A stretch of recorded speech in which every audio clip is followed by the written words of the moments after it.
ये कोई साधारण निशान नहीं, ये भगवान विष्णु के असली पद चिन्ह है। लेकिन ये यहाँ किसी पूजा के लिए नहीं, बल्कि एक महाशक्तिशाली असुर की छाती को हमेशा के लिए दबाए रखने के लिए है।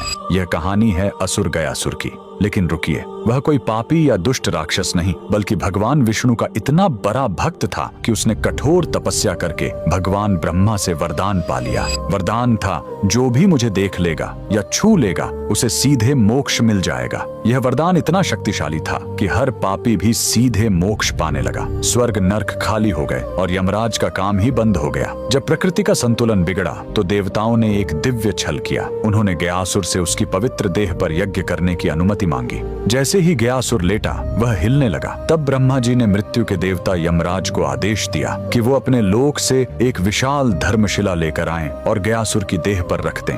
लेकिन गयासुर फिर भी हिलता रहा।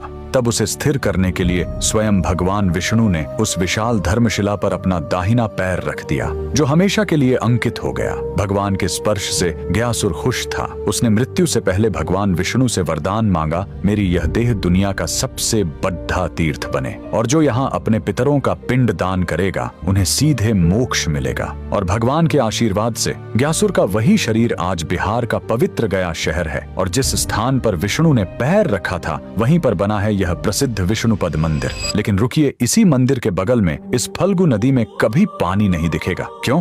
कहते हैं, जब भगवान राम और लक्ष्मण अपने पिता के पिंड दान की सामग्री लेने गए थे, तब राजा दशरथ की आत्मा स्वयं प्रकट हो गई और उन्होंने माता सीता से ही पिंड दान मांग लिया। तब सीता जी ने फल्गु नदी की रेत से ही पिंड बनाए। उनके हाथों में रेत भी अन्न के पिंड के बराबर हो गए, और फल्गु नदी एक गाय और एक ब्राह्मण को गवाह बनाया। लेकिन जब राम जी लौटे तो उन्हें इस बात पर विश्वास नहीं हुआ कि बिना सामग्री के पिंड दान कैसे हो सकता है, और राम के अविश्वास को देखकर तीनों गवाह डर गए और झूठ बोल गए। तब क्रोधित होकर सीता जी ने तीनों को श्राप दे दिया, और फल्गु नदी को श्राप मिला कि तुम हमेशा सतह के नीचे ही बहोगी। कमेंट में जय श्री विष्णु जरूर लिखें।